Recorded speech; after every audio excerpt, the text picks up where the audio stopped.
Shabbat à tous, on va commencer avec la vidéo du Rabbi qui nous donne une explication merveilleuse. Qu'est-ce que c'est tout Bijvat? Avec un épisode qui s'est passé à Paris, plus exactement à Marseille, pendant la guerre, avec un discours que le Rabbi est venu prononcer sur l'importance de tout Bijvat, avec un témoignage merveilleux. Et après, on rentrera dans le thème, dans le sujet de ce soir. Quel enseignement nous apprenons des arbres et quel enseignement nous apprenons la corrélation entre les arbres et les âmes? Quel rapport est entre les deux? Sans plus attendre, la vidéo. Living Torah is made possible by the printouts. This disc is dedicated in loving memory of Reb Bezalel Jacobson, in honor of his 4th yahrzeit, by his children, Yerachmiel and Rivka Leah Jacobson. This program is dedicated in honor of the 1st yahrzeit of our beloved uncle, Reb Chaim New, Melbourne, Australia, by the New family nieces and nephews.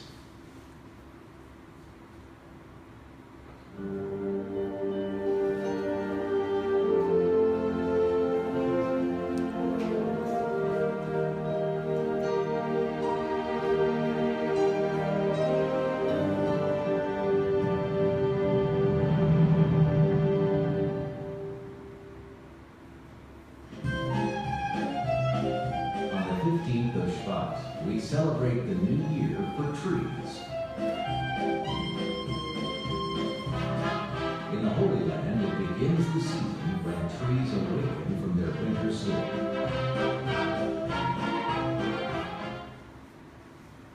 An excerpt from the newly released 15 Shvat 5741 for Brennan, now available in stores and on gemstore.com.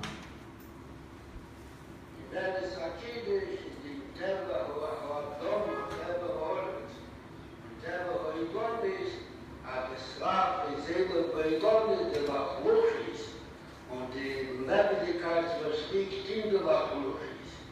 Bei Meizach, bei Chamish Osser Bishvat, in der noch in Chadosh, im Nord-Ru, mit dem Wörter Kreis, welchen Kreis, verschiedene Zmanim, und wie man selbst das Eche, Beine Bosser, wachsen von Aris, Beilis, Kolach, bis man, wo so dort besser bleibt, die stündige Scheidung. Die bald hat das Barbosse, die ist nachhaltig unter dem Tag, der Pablos Dämmel des Elbes Rab wie Lomis. Mit was in der Seder und mit verbindet auf die Chagigo mit Achilles Penis und den Lomis. Was legendlich das nicht nur nicht verstanden, nur Adler wie das Dorastil. Am Sort hat das in der Tag, wenn Elbes Rab wie Lomis is in Drushem Nichla. Als sie kommen sein auf die Beine, und gedenkte Beine soll sein, wie sie darf zu sein, darf es nennen als Mann, Oruch. Und jetzt soll sein, wie schwer muss Stegornik, als sie soll sein, die Fleiß Mann. Ist einer von den Jüren, was ist, also da überweist man den Ilo, und überweist sich allein, was die Wichtigkeit und den Igel und das Schlimmes, was ist dem Leben da bekehrt. Ehrlich sage ich, dass ein Leben nicht wie bekehrt, der Kabon ist der Chobel, er soll sich mit Tafel sein mit Niva. Und soll wollen, die alle Wochen halt Ruschis, und das ist verbunden mit Kirche. Hebt so Chona, hier am Mensch bei sich trachten, zum Allerbesten der verwandten Zeit, unerwandelige Gier, und das darf im Obpreisen die Wandert, das darf sein der Mund, den Ehren Dichter sagen der Betzer der Maximiro, und so kommen werden da Rifi Jodai, oder sogar im Ganzen der Fundoptimismen, sagt man an Abischasse kommt erst angeheben, Marias Rabbi Lomis, soll wissen sein, was für diese bekehrt. Und die Barbeisten nehmen wir bei Koschen und Kalmachim, was tut sich mit Alilo. Und das, was du erst heim die Beine, in der Fall, was Chamish Osser Bishvat, Sheshome Shelifnitze, oder die Stechome Shelifnitze, oder bei Lesser von Gimel schon in Lifnise, oder bei Thomas Schieben schon in Lifnise, oder der Dämmel gefühlt mit dem ganzen Sture, aber es nehmen die Jungen nie nach Kirche Lapé. Wissen die nicht, dass der Teis und den Thomas wird haben in 70 Jahren Ruhe, oder sind haben in der meisten Verkehr am Michael, wird es auch mal zweite.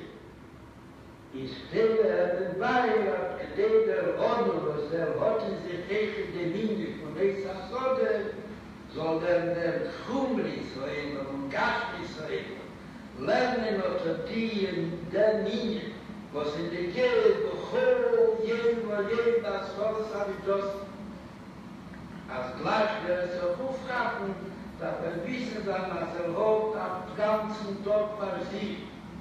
Und der Tag ist Kohl, jene Rolle David. Und die soll sein, der Rolle David, der letzte Kohl, an dem Kuhle, da muss Ron aber das Volles dagegen. Und nämlich in allen Jahren heute mit Kejar, und modern übergegeben den Struß mit dem Kejar, mit den Büchern Hashem, als soll wissen, wie man Kirche Lapel, und die Simchos tun mit Gott, und in Alekum wird Bücher Hashem, die Tatschi, nicht nur dem Marcela, der jetzt nur in der Gure Baruch bekamen Bekenntnis und mit Pastus, der Rockeblatt mit Sidis Struktur, und der Pilus hat Block und Beben des Gottes Traubere ist der Freund. Und Lahachis bei die Jungen, was in seinem Buch und Lahachis bei die Jungen schon Teilo, und was sie verbunden, die Jungen mit Ramitosse beschwart, am besorgten Befehl, also es seinen Erleben und Taschen. Wo nie der Liebe die Sohl am so Trauen, die in Roten Ramitosse beschwart, durch erste Kiet und Seele, nur Ogebat, in der Lechem und Pass, nur der Miene besteht in der Akunde Schieber Miene, in die Stadt von der Soll man essen Peres, was sie verschaffen, Lahachis der Nefesh Kolchai, der Linie von Teilo, der Linie von Hitash. Der Tore Rashom Lachol Nefesh Komur Lahil ist der Pashto. Aber die Chance, wir gehen zu Logdach Kinonimster. In Mittentag, in Mittennacht, in Mittennacht, kannst du doch nicht sein. Und es hat etwas an Linie, der Chelki Boelo, zieht das mit der Pfeile, zieht das mit einer Ardua zweite Lieb, oder ein Tika Tuka Sicha Leib, da verwissen sein, was soll das Morgen gewollt, das, was mit dem verwiesen hat, die Pfeile, was mit dem verwiesen hat, zweite Lieb, was mit dem verwiesen sich allein, ist es nicht, wenn nicht, er soll sein, als er dort wurde, gekommen in die Land. Was es ein Bewiesen, der soll der Mieten mit keinem sein, wenn man nie in Lesen, Lechamisches Chemie, und noch mehr, an nie in Lesen, Lechamisches Chemie. Sie ganz in der Kirche, als soll rechnen, wie die Jungen und Freunde sehen, bekehren. Und soll Los nach hinbringen, bekehren. Und soll bringen in sein Heim und in sein Helgebäume. Und in der Jule Plotzi, der Linie von der Nigula Quelle Hawaii, so soll lesen, der Teil, dann geht es zu Unionen, der Giga steht in Maschove wie Tibur, wo das noch aber alles bekehrt, und gab es den Tachlis, also sein der Teil, Mamisch in Alekischer Piura, was sie auch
praying for my mother. The whole family appreciates it. Thank you very much. Thank you. Thank you very much. Thank you very much.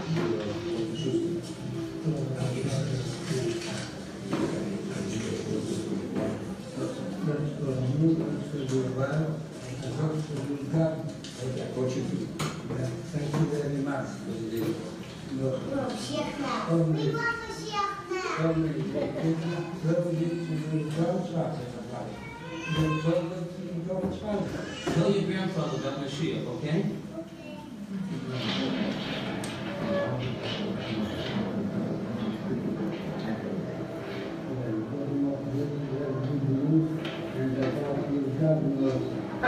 Thank you very much.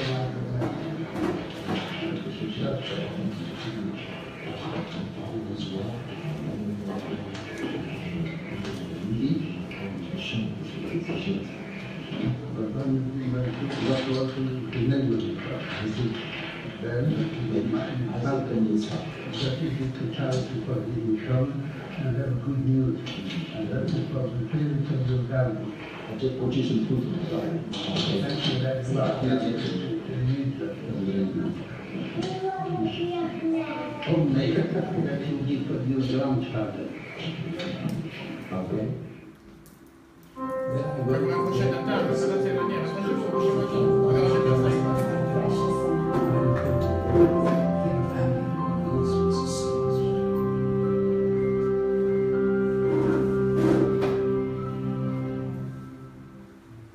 An excerpt from the Jewish educational media film, The Early Years, Volume 4, 1940 to 1941. In 1941, during the Second World War, the Rebbe traveled to Marseille, France, to obtain entry visas to the United States. In Marseille, there was a shtiebel, a Rue Convalescent. And from time to time, a young man would come into the shtiebel, and I wouldn't understand his get-up, because he wore a hat, gray suit, and a beard. In those days, nobody wore beards, unless if they wore beards, they also wore a black outfit, summit and a capulish, and so on and so forth. So I didn't have a notion who this person was, but from time to time I saw him sit with the Chacham from Morocco and learning Gemara at the table in that shtiebel. So it was interesting to me to know in my mind that named him the Moroccan, so modern Moroccan. In zijn geweest dorten als Yeshiva-leid.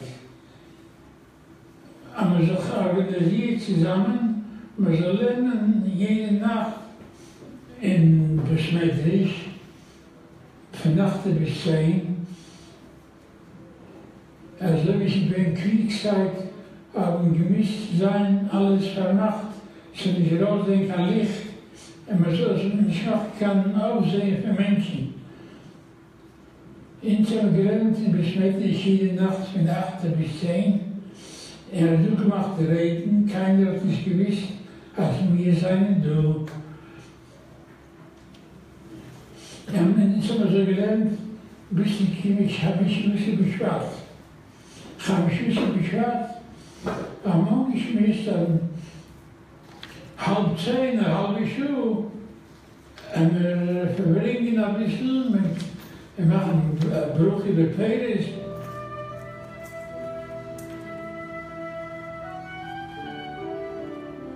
Sitzen die Kasoi 9:30, ergens op het hier komt rein, een gewisse Ingerman.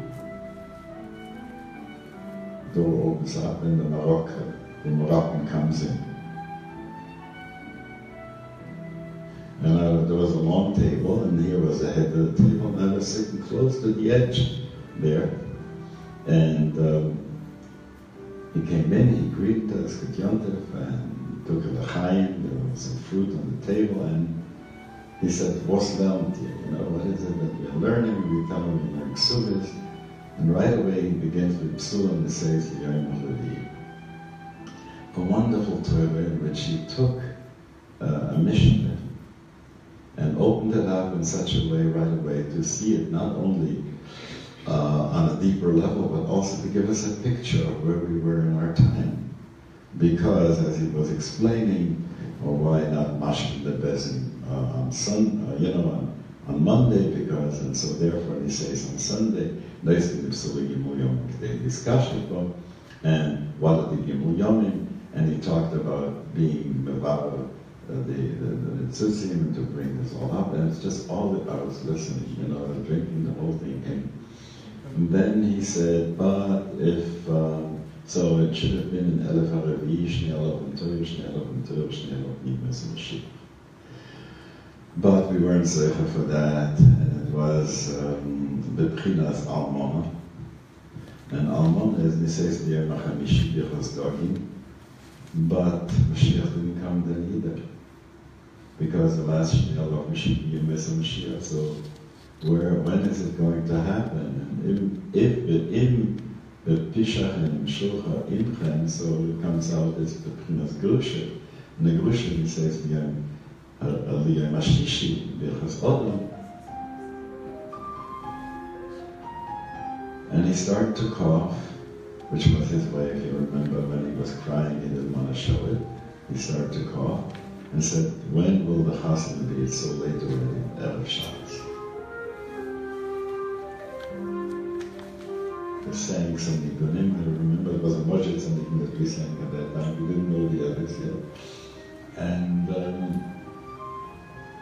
he began on Ki Ha'olam Eitz HaSodeh and Eitz Chaim in Machzikim Bo, so to talk about Tu B'Shvat. Jetzt weiß man, wo das heißt Asiche. Damals haben wir nicht gewusst, wo das ist. Als wir gesagt haben, Asiche, wir haben die Schüsse beschwart, das ist ihnen sehr gefallen. Die können sehr schön erinnern. Und geendigt mit der Asiche, als wir gesagt haben, gute Nacht, und ist weg. He left and gave us some brochus. I still didn't know who he was. And a little later on, someone told me it's Rabbi Schneerson who was living in Nitzach, in Nice, near the Italian border. You can imagine how I would have wanted to run after him and talk with him some more, but he was gone. Voilà, chers amis.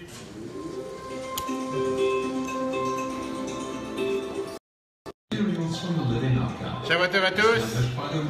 Si vous pouvez rapprochez-vous, servez-vous, mettez-vous à l'aise.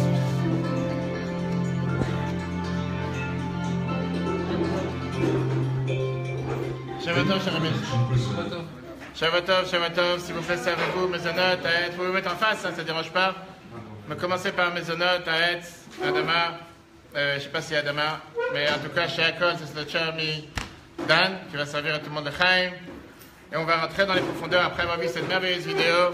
Essayer de comprendre tous ensemble qu'est-ce que ça veut dire justement cette fête merveilleuse qui s'appelle la fête de Tu B'Shvat. Et pour tous ceux qui nous regardent, Shabbat à vous tous. C'est vrai qu'on ne pourra pas vous donner les fruits et le Chaim par Facebook. Peut-être ça arrivera un jour, mais pour l'instant, ce n'est pas encore d'actualité. Mais en tout cas, les paroles de Torah, c'est sûr qu'on pourra participer ensemble.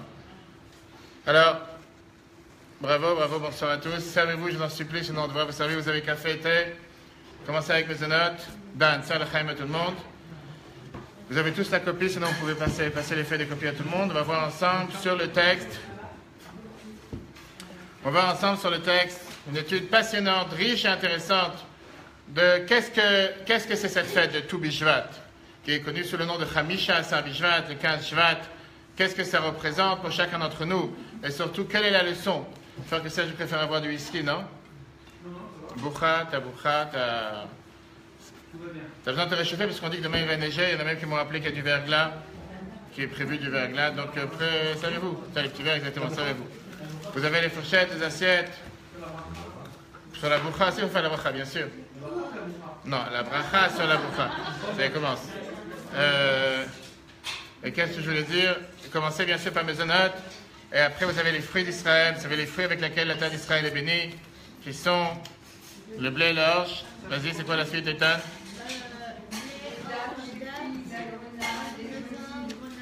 Le blé, l'orge, les figues. Date après. Et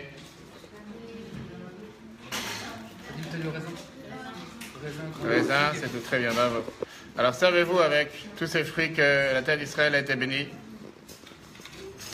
Et encore une fois, Shavua Tov à tous ceux qui nous rejoignent.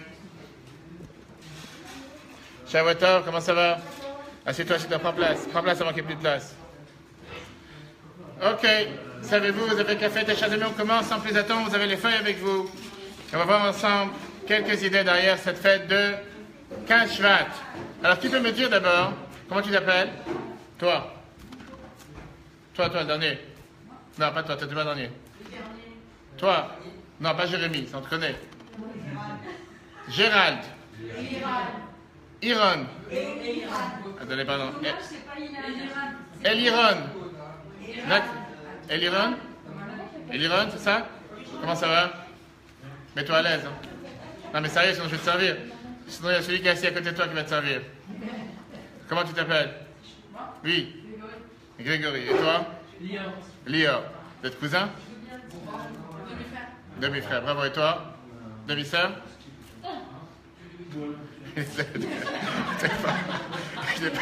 T'es pas là ce soir, t'es pas là. Dis les Chaim, tu vas te réveiller. Déborah, où est ton manteau?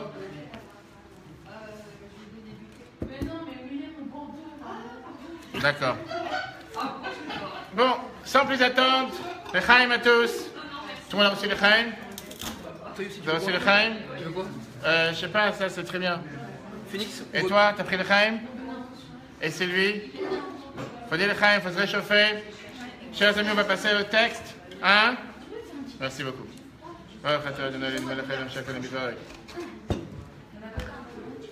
Le Chaim, réchauffe-toi, il n'a pas donné, Serge, il n'a pas reçu. Voilà, c'est pour lui spécial. Ok. Alors, lui, j'ai demandé tout à l'heure à Eliron, c'est ça? Comment il s'appelle? Je n'ai pas entendu. Eliran, pardon, Eliran. Tu peux me dire c'est quoi Tu Bishvat? Si je te demande en 2 mots, résume-moi. C'est quoi cette fête? Qu'est-ce qu'on fait ici ce soir? Eliran. S'il vous plaît, servez-vous. C'est les plateaux, les fruits et tout. Hein? Nouvel an des arbres. D'accord? Pourquoi on doit faire un nouvel an des arbres? Depuis quand? Est-ce que tu fais un nouvel an du minéral? Est-ce que tu fais un nouvel an des animaux? Ça existe un nouvel an des animaux? Non, pas sûr? Les éléphants, les souris, les chats, et pas de nouvel an? Nouvel an de la neige? Non plus? Vas-y, Philippe. Il faut laisser la terre se reposer, parce que là, malheureusement, elle se fatigue très dur. Elle travaille très dur, la terre. Donc... Oui, ça c'est une année, ça c'est la Shemitah. Mais je parle, quelle est cette idée derrière le nouvel an des arbres? Pourquoi je prends la tête avec le nouvel an des arbres? Il faut laisser se reposer. D'accord, en face? Monsieur le rabbin, en face, c'est quoi le nouvel an des arbres? Monsieur le rabbin, il n'est pas là, il est occupé. Ok. Oui. J'étais sur le gâteau, mais les gâteaux, ils ne poussent pas sur l'arbre. C'est une des raisons pourquoi tout Bishvat, on ne mange pas forcément du blé et de l'orge, même si ça fait partie des 7 fruits. Parce que l'essentiel, c'est les fruits de l'arbre. Et le blé et l'orge ne fait pas partie du fruit et de l'arbre. Bravo. À part si certains pays, je ne vais pas nommer la Chine, on pourrait éventuellement trouver des gâteaux qui poussent sur les arbres, mais dans les pays occidentaux, comme on va dire, on ne trouve pas ça vraiment. Savez-vous, s'il y a des fruits passés? Alors on va voir ensemble ce soir. Merveilleux. Qu'est-ce que représente cette fête? Tout d'abord, on sait très bien que c'est un rapport. Ça, c'est ce qu'on appelle. C'est quoi ça ou pas? faut goûter pour manger. Vas-y, prends. C'est pas des concombres, ça s'appelle de la papaye verte. Mais c'est très bon. Faut pas se fier à l'apparence. Mesdames, c'est des choses sur lesquelles on ne se fie pas à l'apparence. Ce qu'on appelle les habits ne font pas le moine. Mais c'est pas parce que quelque chose nous a l'air bizarre qu'on n'a jamais vu qui veut dire qu'il ne faut pas manger. Mais on remercie le bon Dieu qui nous a donné tellement de fruits intéressants. Les chaim à tous. Les chaim à tous ceux qui nous regardent. Les chaim à tous ceux qui sont ici présents. Les chaim. Et que Dieu fasse qu'on puisse bénéficier de toutes ces bénédictions en ce grand jour de tout Bishvat pour chacun d'entre nous dans la vie de tous les jours. Qu'on puisse prendre la chaleur qu'on a besoin pour cette semaine qui s'annonce très chaude pour chacun d'entre nous. Et donc commençons avec ce merveilleux enseignements du Rabbi qui est sur ce 15 Av. D'abord un peu d'histoire, parce qu'on doit d'abord entrer dans l'histoire. La Torah nous dit comme quoi la terre d'Israël, une terre sainte, une terre qui a été bénie avec 7 fruits spéciaux, mais surtout Dieu voulait qu'on soit attaché particulièrement avec cette terre. Et puisqu'il voulait qu'on soit attaché avec cette terre, il nous a donné toute une série de mitzvot, de commandements, qui dépendent de la terre. Ce qu'on appelle les mitzvot qui sont particulièrement avec la terre. On ne parle pas de la terre en tant que terre. La terre, le pays. On parle de la terre. Terre, le terroir. Pour cultiver. Cultiver, exactement. Et puisque Dieu voulait qu'il y ait un morceau de terre dans la terre, sur la planète Terre, qui appartient à Dieu, qui s'appelle la terre d'Israël, la terre sainte, dans toutes les langues de Holy Land, etc., Eretz HaKodesh. Donc Dieu il a donné toute une série de mitzvot, commandements en contact avec la terre. Par exemple, c'est très bien que quand quelqu'un il plantait la trouma, un fruit, dans la terre d'Israël, il devait prélever la trouma, la dîme, pour le Kohen. Alors aujourd'hui, on donne vraiment une petite quantité. À l'époque, c'était 2%. Le maaser, c'était la dîme 10% qu'on devait donner au Lévi. Aujourd'hui, on n'est pas forcément obligatoire de le donner au Lévi parce que personne ne peut vraiment prouver qu'il fait partie de la tribu de Lévi. Après ça, il y avait, à part le premier maaser, il y avait une autre mitzvah de donner qui se différenciait entre la première et la deuxième année, la quatrième et la cinquième, qui s'appelait le maaser chéni, le deuxième maaser. Et il y avait après le maaser ani, le maaser du pauvre. Qu'est-ce que c'était le deuxième maaser? On le prenait à Jérusalem, on le mangeait avec sainteté. Et le but c'était de pouvoir bénéficier de notre récolte avec un statut particulier, pas juste manger n'importe comment, n'importe quand, mais aller à Jérusalem, faire toute une cérémonie. Derrière tout ça, bien sûr, l'idée de remercier Dieu pour les fruits qu'il nous a donnés, pour la récolte qu'il nous a donnée. Et après tout ça, on va maintenant comprendre quel est le sens halachique de tout Bishvat, le 15 Shvat. Parce que, pour pouvoir savoir quelle est la première année d'un fruit, quelle est la deuxième année d'un fruit, etc., il faut avoir une date anniversaire. Et comme il a dit notre cher Eliran, oui, c'est ça?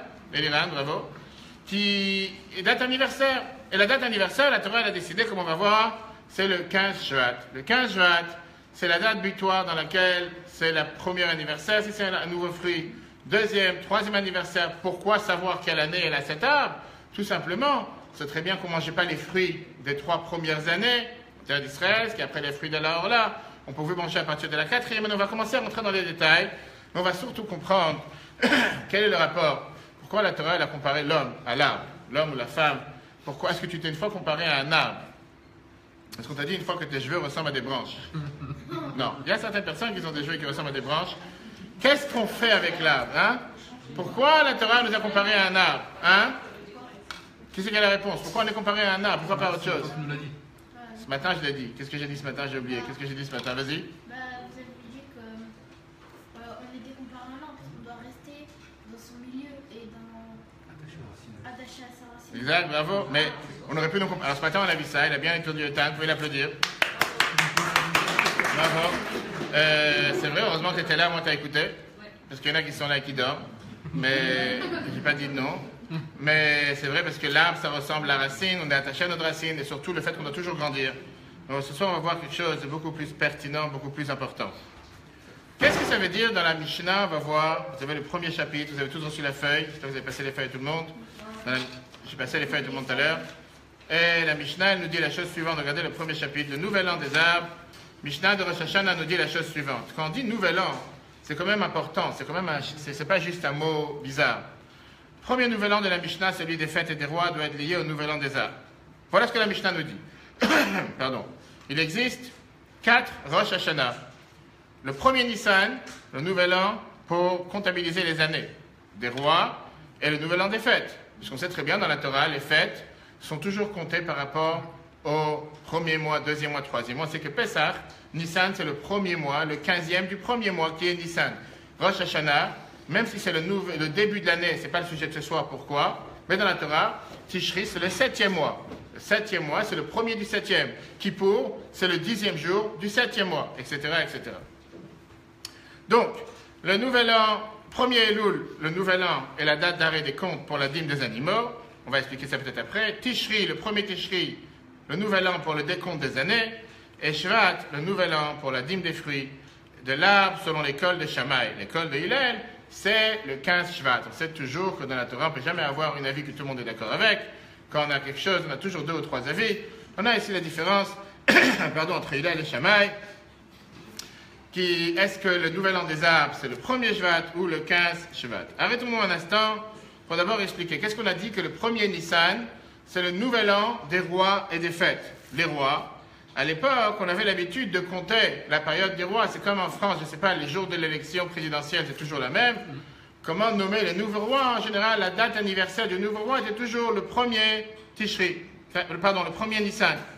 Les fêtes, comme on a dit, c'est très simple. On devine quel jour et quel mois tombe la fête en fonction du Nissan. Nissan, c'est le 1er mois. On sait que Shavuot, c'est le 3e mois, etc. C'est la Torah, nous les décompte. Pardon. Qu'est-ce que ça veut dire? On a dit tout à l'heure, dans le 1er Elul, le nouvel an pour la dîme des animaux. Qu'est-ce que ça veut dire pour la dîme des animaux? En 2 mots, comment je devais décider à partir de quand je devais donner les nouveau-nés dans mon bétail?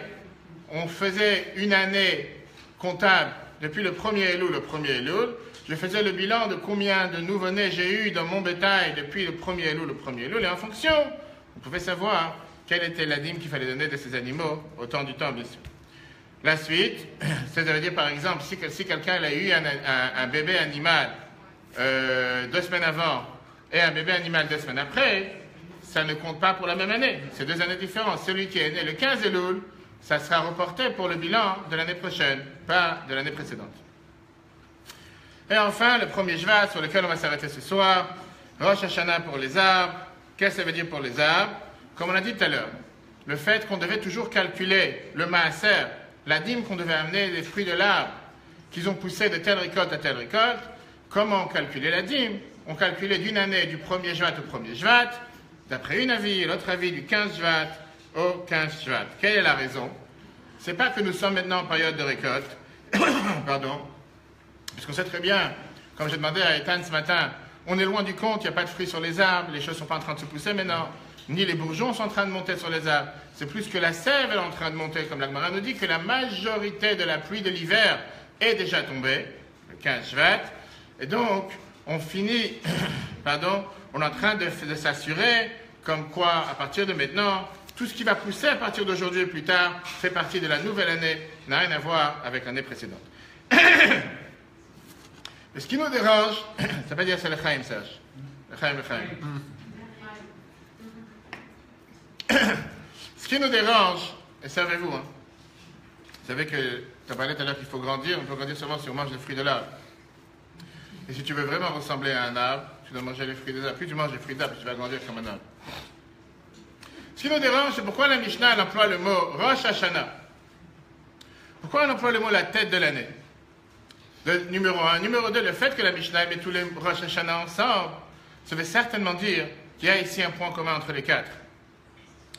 Il n'y a pas juste Rosh Hashanah, la tête de l'année, c'est certainement quelque chose qui est beaucoup plus profond. Et pour ça, il faut d'abord essayer de comprendre pourquoi Dieu il a fait en sorte que notre calendrier des fêtes se base essentiellement autour de tout ce qui est la terre, autour de tout ce qui est la récolte. Pourquoi on ne peut pas baser notre calendrier sur autre chose? Pourquoi il fallait le baser sur quelque chose qui est la moisson, la récolte, plantation? Pourquoi pas baser le calendrier sur, je sais pas, un autre cycle? Jupiter, Mars, le cycle des animaux, 9 mois de grossesse. Qu'est-ce qu'on a besoin de se baser en rapport avec la récolte et en rapport avec la terre? Deuxième question sur laquelle on va s'arrêter. Le fait que la Mishnah nous dit que le premier Rosh Hashanah, c'est le Rosh Hashanah des rois et des fêtes, et le dernier Rosh Hashanah, c'est le Rosh Hashanah des arbres, nouvel an des arbres, certainement qu'il y a un point commun entre les deux. Et pour ça, il faut d'abord comprendre comment fonctionne notre calendrier. Alors pour ça, regardons le chapitre 2. Et là, on voit ce que le Bechaï, qui est un commentateur du Chumash, il vient et nous dit la chose suivante, très intéressant. Il nous dit comme quoi les fêtes bibliques sont programmées autour de la récolte. Toutes les fêtes bibliques dépendent des saisons agricoles. Pessah est au printemps, quand l'orge est moissonnée. Shavuot a lieu lorsque le blé est moissonné. Et c'est pour récupérer, pardon, c'était une ligne, Sukkot, la saison de l'engrangement. Alors on va demander la question qui est toute simple. Quel rapport il y a entre les fêtes spirituelles du calendrier juif et la moisson agricole de la terre, du blé, que pas forcément tous les juifs sont des agriculteurs, on ne travaille pas forcément avec la terre. Quel rapport entre les deux? Pourquoi se baser la fête spirituelle avec un acte, une époque ou un épisode matériel qui dépend de la terre? Il n'y a pas de contact entre les deux. Mais on sait très bien que le prophète Jérémie, qui se cache derrière, le prophète Jérémie dit très bien que le peuple juif a été appelé le début de la récolte de Dieu. Le prophète il vient nous dire comme quoi nous on est comparé à la récolte. Et quel rapport? Une phrase intéressante. L'Agmara nous dit la chose suivante dans l'Agmara Psachim, qu'une personne ne va pas se fatiguer à planter 1 kilo seulement pour récolter quelques kilos. Qui veut dire, si quelqu'un il fait des efforts à planter des graines, à semer, labourer, arroser, c'est pas pour récolter la même somme qu'il a plantée. Je ne fais pas d'investissement à vide. Je ne fais pas d'investissement pour recevoir la somme que j'ai investie. Quelqu'un qui investit dans un projet pour récupérer la même somme qu'il a investie, il ne va pas perdre son temps à investir. Le seul but d'investir, c'est pour pouvoir récolter beaucoup plus. Le seul but de pouvoir planter, c'est de pouvoir récolter beaucoup plus. Et on va voir la corrélation qu'il y a entre la terre et entre l'homme. Regardons d'abord dans le texte. La Gemara Psachim, 2e chapitre 2, « Je planterai Israël dans la terre pour moi. Si un homme plante et investit un corps, qui veut dire un 0,25 mètres cubes de graines, c'est pour récupérer plusieurs corps. » Enfin, le Rabbi nous dit la chose suivante. L'énorme descente que subissent les âmes d'Israël dans ce monde, c'est comme une plantation, ayant pour but que l'âme pousse et s'élève à un niveau très élevé, au-delà du niveau de la mort. Dieu n'a pas envoyé une âme sur terre pour faire ce qu'on appelle du surplace. Dieu il a envoyé une âme sur terre, pas seulement pour semer, pas seulement pour planter, pas seulement pour labourer, mais pour récolter beaucoup plus que ce que l'âme elle aurait eu avant même de venir sur terre. Voilà ici la raison numéro 1, le lien numéro 1 qu'il y a entre les arbres et les neshamot, les âmes. Si Dieu envoie une âme sur terre juste pour être exactement la même quand elle repart après avoir fini sa mission sur terre, c'est de la perte de temps, c'est du gâchis. Si Dieu il a décidé d'envoyer une âme sur terre, une neshama, c'est forcément qu'elle a un but à remplir, et pas seulement un but à remplir, mais une mission qui est beaucoup plus importante, et c'est la raison pour laquelle il a décidé de la faire subir toute cette descente, qui n'est pas simple, de descendre du monde en haut, où elle était proche de Dieu, pour descendre dans un monde matériel, un monde grossier, un monde terrestre, pour finalement repartir avec un bagage, repartir avec des valises pleines de diamants et d'or, que sans cette descente sur terre, elle n'aurait pas reçu. Est-ce que c'est pour ça qu'on dit que quand un Neshama a fait l'action qu'on attendait, elle remonte? C'est pour ça qu'on dit que la Neshama, une fois qu'elle a... Elle a fait l'action que... 100%, une fois qu'elle a rempli sa mission, elle repart. Elle repart. Mais elle doit remplir sa mission. Elle doit remplir... N'importe quel âge. À n'importe quel âge. Ben oui. On ne connaît pas l'âge. On aurait bien voulu connaître l'âge de notre départ. On aurait pu faire un pot de départ. Non, Malheureusement. Non, mais quand la Neshama a fait l'action qu'il attendait... Elle a rempli sa mission, exactement. Exactement. C'est pour ça qu'on espère que ce soit le plus longtemps possible, voire éternel, en disant que Mashiach arrive. Je vois quelqu'un qui rigole, il a préparé la date de son départ. Pour rigoler, il y a quelqu'un que j'ai rencontré la semaine dernière, il y a 2 semaines en Seine-et-Marne. Première fois que je rencontre. Et pas marié avec quelqu'un de la communauté, mais je ne vais pas le rappeler, aucun rapport, juste, je sais pas, c'est la première fois qu'elle me dit quelque chose pareil, elle dit, Monsieur le rabbin, je vais vous dire quelque chose. Si je dois mourir demain, je veux que ce soit vous qui s'occupe de moi.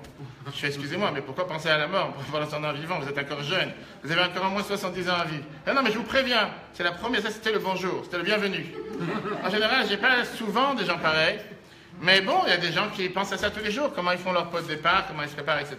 Mais la Torah vient nous dire ici, le lien numéro 1 qu'on apprend, la corrélation entre les arbres et les âmes, à part le fait que ça commence par un A, c'est le fait qu'on doit se dire que si on plante, c'est pour récolter beaucoup plus.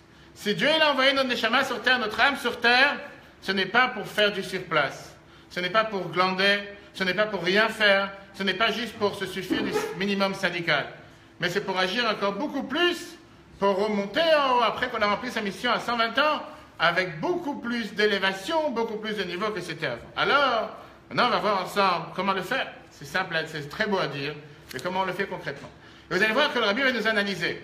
De la même manière, comment se passe la décomposition, la plantation d'une graine dans la terre, et c'est exactement la même chose que doit se passer avec l'âme humaine. Le même processus qui est mis en place pour pouvoir gérer une graine qui, en fin de compte, va devenir un arbre, la même chose, la neshama, pour devenir la personne que Dieu attend d'elle sur terre. Le chiffre 3. La plantation d'une récolte dans le service divin, Ça, c'est le premier enseignement. Comment une graine pousse dans la terre? Qui c'est qui a déjà planté une graine ici? Toi? Tu fais ça tous les dimanches? Non? Une graine de tomate? Non, t'as jamais? Qu'est-ce que t'as planté? Tournesol. Pourquoi est-ce que tu cherches à quoi? À faire de l'huile? Je sais pas. Qu'est-ce que tu fais avec le tournesol? Tu fais quoi? On appelle ça les... pépites. Non. Moi, je fais les pépites, tu casses pas les pépites? Il y a un discours du rabbi intéressant qui dit que les gens qui cassent les pépites, c'est les gens qui s'ennuient en général. Ils cherchent à faire passer le temps. Je n'ai pas dit qu'il y a quelqu'un ici qui mange des pépites et qui fait ça, mais bon, c'est un discours. Hein? C'est un proverbe que le rabbi rappelle en russe de craquer des pépites. C'est les gens qui s'ennuient, ils craquent des pépites. Ok. Vous dites que c'est les Tunisiens qui font ça? D'accord, il n'y a pas de Tunisiens ici. Alors? Ah, excusez-moi. Oui, alors? On a fait pour savoir si on fait. C'est exactement pareil. Et alors? Science. Et Mais pour la taille, c'est pas la même. Et concrètement, ça a poussé? Oui. Et comment ça a poussé? Tu t'es rendu compte comment? Oui. Comment? Quel était le processus? Qu'est-ce qui devait se passer pour que la graine pousse? Au début, on a mis la terre. T'as mis de la terre après? Après, on a mis la graine. Après, on a mis beaucoup d'eau. La graine, beaucoup d'eau, et après? Et on l'a laissé au soleil. Tu l'as laissé au soleil. Et la magie t'a apparu, et ça a poussé. Non, tous les jours, on a mis un peu plus d'eau. Tous les jours un peu plus d'eau. D'accord. Tout le monde est d'accord avec lui? Alors, vous ne voulez pas vous mouiller, c'est bien. Hein, non, qu'est-ce que tu dis? Tu sais pas. Mais tu as planté une fois ou pas? Jamais. Ok. En tout cas, une fois qu'ils sont plantés, cueillis et récoltés, il faut les manger, ils sont sur la table. Savez-vous? Savez, sinon j'aurais passé. Prenez les fruits, vous avez les couteaux, vous avez les assiettes, hein? Vas-y, toi. J'ai oublié, comment tu t'appelles? Comment? Orlando, ça va, je t'attends pas. Alors vas-y, plus fort. Comment? Vas-y, qu'est-ce qu'on a besoin? Hein? Des graines? Ça pousse? Oui. Oui. Et la magie arrive. Et de l'eau. Tu n'as pas d'alcool? T'es sûr? Fais passer les fruits au bout. Alors regardez ce que la Bible nous dit. Faites passer les assiettes. Voilà, bravo. Bravo, Yochanan. Faites passer les assiettes, faites passer les couteaux. Servez-vous, je vous en supplie. C'est la mitzvah du jour. C'est pas les beignets, c'est pas le gâteau au fromage, c'est les fruits. Et les fruits de l'arbre, pas confondre avec les fruits de la terre. Alors, le premier enseignement, regardons la règle. Mais ça, c'est l'arbre. C'est quoi? C'est considéré un arbre. Ben justement, montre-moi la vigne qui départ. Reste la vigne. Les tiges de la vigne restent toute l'année, ne bougent pas. Il ne disparaît pas. Alors, chers amis, le numéro 3, dans le Tanya, l'Admor Azaken a dit la chose suivante. L'épi qui pousse à partir d'une graine semée, ainsi que l'arbre et ses fruits qui poussent à partir d'une graine plantée, ne font pas partie, pour autant, de l'essence du grain et de la graine originelle. Car ces dernières se sont décomposées dans la terre. Et c'est le pouvoir de faire pousser de la terre qui produit le résultat. Vous avez rattrapé le mot? Le mot qui manquait, c'était décomposition. C'est alors, cependant, ce pouvoir n'exprime son potentiel qu'une fois la graine originelle décomposée en elle. C'est pas que la graine fait pousser. Une fois que la graine se décompose dans la terre utilise la force que Dieu lui a donnée afin qu'elle puisse pouvoir donner naissance à un arbre qui va naître à partir de cette décomposition de graines dans la terre. Et donc, c'est considéré comme quelque chose de nouveau.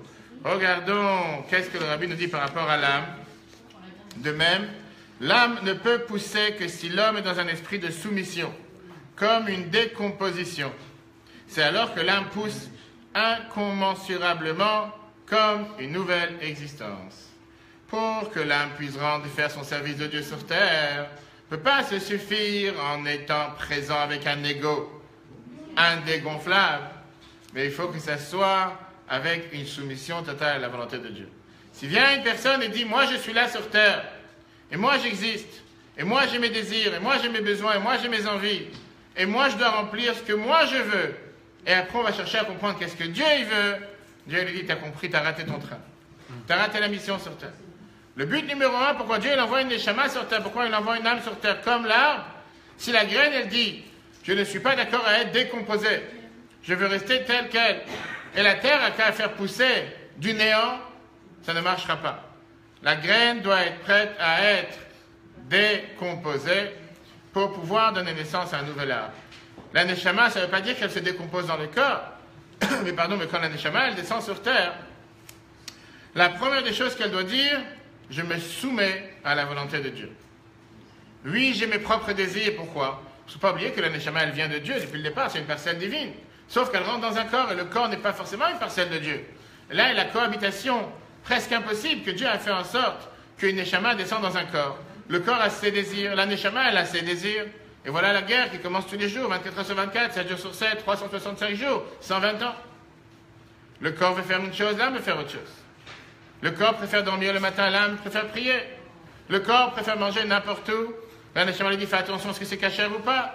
Le corps préfère manger n'importe comment. L'âme lui dit, fais attention à ce que tu as fait bénédiction avant, bénédiction après. Le corps veut partir en vacances juste le samedi parce que c'est moins cher. Et l'âme lui dit, fais attention, samedi c'est Shabbat, tu veux partir dimanche ou vendredi. Le corps dit à la personne, c'est bien de faire un travail. Qu'est-ce qu'il y a si dans ce travail tu vas pas être tellement droit et carré et juste comme la Torah te demande? Et l'âme, elle lui dit, attention, Dieu nous attend de nous de ne pas voler, de ne pas tricher, ne pas truander l'autre, ne pas mentir, etc., etc. Et on peut voir ça dans tous les domaines. Il n'y a pas un endroit où on tourne la tête, on n'a pas une mitzvah que Dieu nous demande de faire. Et c'est un combat difficile, et c'est ce que Dieu il attend de nous sur terre. Donc s'il n'y a pas cette soumission préalable, s'il n'y a pas cette décomposition de l'âme dans le corps, pour se dire qu'ensemble, nous allons faire ce que Dieu il attend de nous, à ce moment-là, il n'y a pas de cohabitation possible. À ce moment-là, il n'y a aucun moyen de pouvoir survivre sur terre. C'est l'enfer sur terre, c'est pas le paradis sur terre. Parce que par la force des choses, c'est où l'un qui va gagner ou l'autre qui va gagner. Les deux ensemble ne pourront pas cohabiter. C'est pas suffisant. On est tous schizophrènes. C'est pour ça qu'on est tous sur du Prozac.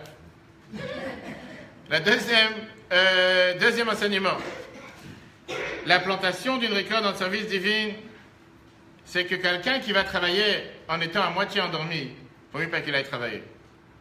Quelqu'un qui va au travail et il est déjà déprimé en prenant le RER parce qu'il se dit il y a déjà une demi-heure de retard et il y a tellement d'embouteillages et jusqu'à arriver en RER, je ne sais pas qu'est-ce qui va se passer. Après, il y a une demi-heure de panne au milieu. Il arrive au travail, il est à moitié fatigué. Il ne faut pas qu'il aille travailler. Il faut mieux pas aller à l'école avec une mauvaise tête en se disant j'ai mal dormi parce que j'ai regardé un film jusqu'à 3h du matin. Quel est le but de venir au Talmud Torah demain matin? Je suis déjà fatigué. Venir faire ton mission sur terre avec larmes, avec pleurs, avec déprime. Fais pas ta mission, ça sert à rien, tu vas pas réussir. Tu vas pas à l'école? Bravo. Voilà, j'ai gagné quelque chose ce soir. Regardons le texte. Regardons le texte que la Torah nous dit. Le psaume 126 te dit la chose suivante. Azorim bedima berina ito. Qui veut dire, ceux qui sèment avec des larmes récolteront avec la joie. Mais tout d'abord, on doit savoir qu'on doit être joyeux. Pourquoi on doit être joyeux? Pour briser les limites. Parce que si on n'est pas joyeux, on ne pourra jamais avoir les récoltes qu'on a besoin. Regardons quel rapport il y a entre la terre et l'âme. Voilà ce que la Bible nous dit. De même, dans le travail d'Israël, la plantation et la soumission produiront la joie de voir que le dévoilement qui aura poussé en fait dans le travail spirituel. La joie de l'élévation n'est pas qu'un résultat. C'est la joie même qui produit l'élévation. L'élévation incommensurable ne peut arriver qu'avec la joie. On n'a pas dit d'être fier de soi, mais être heureux du fait que Dieu m'a confié cette merveilleuse mission sur terre et qu'il croit en moi, que je puis réussir à faire cette mission. C'est pas que je tourne toute la journée avec un ego indégonflable en se disant je suis capable de tout, je suis le meilleur sur terre. Non, mais je remercie le bon Dieu qui m'a donné une telle mission. Quand on a fait une mission et qu'on est fier de soi, ça procure de la joie, donc la joie ne fait qu'augmenter à faire une autre mission. Et là, c'est dans ce sens, c'est pas de souci, bien sûr. Oui, je pensais à quelqu'un qui est toujours en train d'être libre, 100%. Et donc la Torah vient te dire, contrairement à la plantation de l'arbre, qu'on peut être joyeux seulement quand on voit le fruit qui a poussé. Et comme malheureusement tu attends tous les jours pour que la rosée elle tombe, que la pluie elle tombe et que l'arbre pousse et que le fruit pousse, c'est pas tous les jours que tu vas voir un fruit qui arrive, ça prend beaucoup de temps. Dans la Neshama, dans le travail de l'âme sur terre, chaque jour, chaque instant, nous avons le devoir d'être heureux et d'être joyeux. Parce que si tu ne pars pas, comme le Rabbi répétait plusieurs fois, aller à la guerre, il faut aller avec la joie. Quelqu'un qui veut aller à la guerre avec des pleurs, il ne vaut mieux pas qu'il aille à la guerre. Aller à la guerre avec une joie, avec des marches de joie, avec des chansons, en étant vivant, là on est garanti de réussir. Pourquoi? La Torah nous dit même que la base de la joie, c'est de briser les limites. Quelqu'un qui est heureux, il avance. Quelqu'un qui est déprimé, il recule. Il fait marche arrière. Et comme on apprenait justement Shabbat, un merveilleux discours dans lequel on avait dit que dans notre génération, nous ne sommes pas seulement sur une route normale, nous ne sommes pas seulement sur une montagne, nous sommes sur une montagne avec une montée, une pente qui est à 90%. Et quand tu es dans une montagne à 90%, tu n'as que deux choix à faire. Tu avances ou tu recules. Et pas seulement avancer, il faut avancer vite. Parce que si tu avances à petits pas, tu risques de faire 2 pas en arrière, 1 pas en avant, 2 pas en arrière, 1 pas en avant. Et au fin de compte, tu te fatigues beaucoup plus vite. Si tu avances vite, en regardant toujours le haut, sans regarder en bas, tu es garanti de pouvoir avancer. Ça, c'était le deuxième enseignement. Regardez la dernière ligne de la page. La nature de la joie, c'est bien sûr de briser la barrière. Maintenant qu'on a compris le rapport qu'il y a entre les arbres et les âmes, maintenant on va comprendre pourquoi Dieu il a voulu que les fêtes du calendrier soient basées autour de tout ce qui est l'agriculture, autour de ce qui est les plantations. Parce que comme on a dit tout à l'heure, dans les fêtes, on retrouve exactement le même sujet qu'on retrouve dans l'âme. Le même sujet qu'on retrouve dans l'âme. Le même sujet qu'on retrouve dans l'âme, le même sujet on retrouve dans les fêtes. Alors qui c'est qui peut me dire comment on appelle une fête en hébreu? Réfléchissez avant de répondre. Régalim. Régalim, bravo. Qui d'autre? Peut-être qu'il n'a pas raison, j'ai dit bravo, peut-être qu'il n'a pas raison. L'Echaim, l'Echaim. C'est un truc, c'est... Moadim, exact. Yom Tov. Chag. Quoi d'autre? Comment tu t'appelles toi? Toi? Pourquoi tu te caches? Pourquoi tu te caches? Non, elle derrière. Pourquoi tu te caches? Diana était l'amie, la copine, frère, sœur? Frère de qui? C'est le frère de Grégory qui est ta sœur? D'accord. Ok. Donc, Diana, dis-moi, comment on appelle les fêtes? Pourquoi tu as appelé Diana sur la princesse? Oui, c'est ça, sur la princesse? Sérieux ou pas? D'accord. Il a bien dit, on va rester avec le premier épisode. Première réponse qui a été donnée, la fête est appelée en hébreu Regel. Regalim. Tout ce que vous avez dit c'est vrai. Moadim c'est vrai, Chag c'est vrai, Yom Tov c'est vrai. Qu'est-ce qu'elle a dit d'autre? J'ai oublié. Regalim c'est vrai. Regalim veut dire Shalosh Regalim. La Torah, pourquoi c'est la Torah qui le dit? C'est écrit dans les versets, on va tout de suite voir. Shalosh Regalim Tachavuli Bashana. 3 fêtes, vous nous fêterez dans l'année. Sauf que celui qui parle bien l'hébreu, il sait que le mot Regalim a un problème. Regalim, la source du mot Regalim, c'est le mot Regel. Qu'est-ce que ça veut dire Regel? Le pied. Encore une fois, le calendrier juif est tellement bizarre. Et on appelle nos fêtes nos pieds. Imaginez-vous quelqu'un qui ne sait pas bien traduire l'hébreu et il dit que la Torah t'a dit vous me fêterez 3 pieds. Traduction littéraire? Quel rapport avec les pieds maintenant? Parce qu'on doit faire des pèlerinages. D'accord. Et celui alors, quel rapport avec aujourd'hui? Aujourd'hui on a des pèlerinages. Ah, quel pèlerinage vous avez aujourd'hui pendant les fêtes? On a monté les marches là pour venir. On monte les marches. Ok. D'accord. Mais soyons un peu sérieux, pourquoi la Torah l'appelle, elle ne peut pas trouver un autre mot? La Torah elle a employé le mot Moadé Kodesh. Moed, la Torah elle emploie plusieurs fois, les fêtes, périodes. Pourquoi avoir dit Shalosh Regalim? Pourquoi avoir donné une connotation à nos fêtes 3 pieds? Une idée que ça avance? Non. Parce que les mains reculent. Non, les pieds c'est Quel rapport avec les pieds? Les pieds c'est pour marcher, pour avancer. Alors pour ça il faut appeler les fêtes 3 pieds? Non. Ethan, pas du tout. Hein? Les pieds de l'arbre. Et pourquoi pas le tronc de l'arbre? C'est les racines. Les pieds, c'est les racines. Quoi d'autre? Essayez de vous rappeler. On vient d'expliquer pour l'important. Quelle est la corrélation entre les fêtes, les âmes et les arbres? Qu'est-ce qu'on a vu le point commun qu'il y avait entre les âmes et les arbres dans le premier niveau? La première base, on a vu tout à l'heure, c'était quoi? Qu'est-ce qu'il fallait pour les graines? La terre. Bravo, c'est pas ce qu'on a dit. Là, c'est ce que lui il a dit. La décomposition. Qu'est-ce qu'on a vu pour l'âme? La décomposition. Décomposition presque, parce que si c'est la décomposition de l'âme, il n'y a plus d'âme. On a vu la soumission, le fait que l'âme... Il y a des gens qui sont déjà décomposés ce soir. Décomposition de l'âme, on parle plutôt de la soumission, que l'âme soit soumise à la volonté de Dieu. Et ça, c'est ce qu'on revoit avec Regel. Pourquoi la Torah elle a appelé Regel? Alors bien sûr, qu'est-ce que vous avez dit, c'est vrai. À la base, c'était parce qu'on devait aller pèleriner dans le temple. C'est la raison pour laquelle on appelait Shalosh Regalim, on marchait avec les pieds. Mais... vient la Torah nous dit une autre raison. Regel, ça montre le pied. Quel est le pied? Le pied ne décide pas quoi faire dans le corps. Le pied, c'est un exécuteur. C'est un acteur. Le pied, c'est la partie du corps qui ne dit pas son mot. Ça n'existe pas, le pied, dire j'ai pas envie. Ça peut exister. Quand tu as des courbatures, le problème, c'est que les courbatures, tu les ressens dans la tête, pas dans les pieds. Non, oui, chaque problème, quand tu ressens une partie du corps, pardon, c'est pas le pied qui ressent, tu ressens la douleur dans la tête qui est reflétée sur le pied. Tout est géré par le cerveau, par l'ordinateur central. Malheureusement, pendant que Dieu nous en préserve, quand quelqu'un a eu une attaque cérébrale ou n'importe quelle autre paralysie qui ne peut pas bouger le pied, c'est qu'il y a un dysfonctionnement entre les ordres donnés de la tête vers le pied. C'est pas que le pied a décidé de ne plus collaborer, c'est que malheureusement, il y a une déconnexion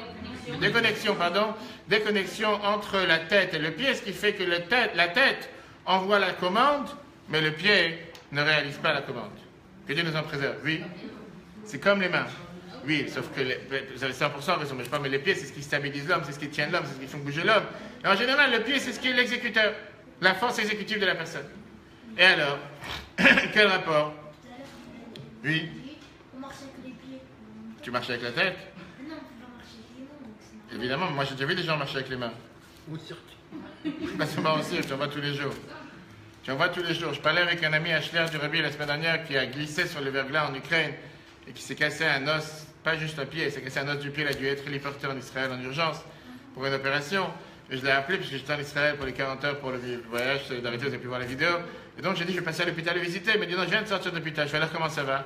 Il fait, jusqu'à présent, j'ai marché sur 2, maintenant je marche sur 6. Je lui explique moi que ça veut dire que je marche sur 6, parce que il me dit qu'il a un déambulateur. Donc il me dit, maintenant j'ai mes 2 pieds, j'ai les 4 pieds, ça fait 6.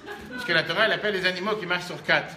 Lui, il dit, je marche pas sur 4, je marche sur 6. Ok. Il va plus vite. Il va plus vite. Mais en général, vient la Torah, elle te dit, alors quel rapport avec les fêtes? Premièrement, les fêtes, on retrouve la même chose qu'on a trouvé dans les âmes et dans les arbres, qui veut dire la soumission, parce que les fêtes sont appelées avec le mot règle, qui veut dire être soumis à la volonté de Dieu. Et le deuxième point commun qu'il y a avec les fêtes, les arbres et les arbres, on a dit tout à l'heure que pour les arbres, il faut être joyeux pour voir la récolte. L'âme, il faut être heureux tous les jours quand tu remplis ta mission sur terre. Et si tu te lèves le matin, tu es déjà déprimé, il vaut mieux pas te lever, reste au lit.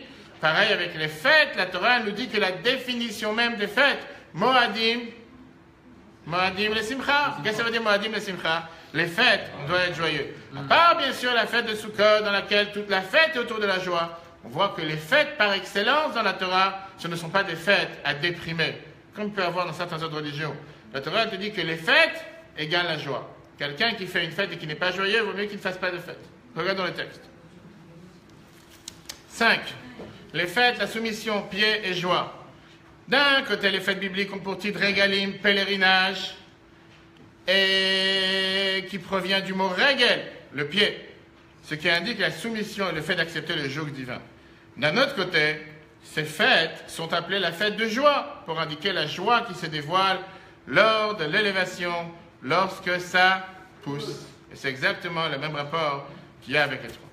Maintenant, on va comprendre la réponse à la première question. Voilà le point commun entre le nouvel an des fêtes et le nouvel an des rois, qui est le premier Nissan. Pourquoi? On parle bien sûr ici de la soumission.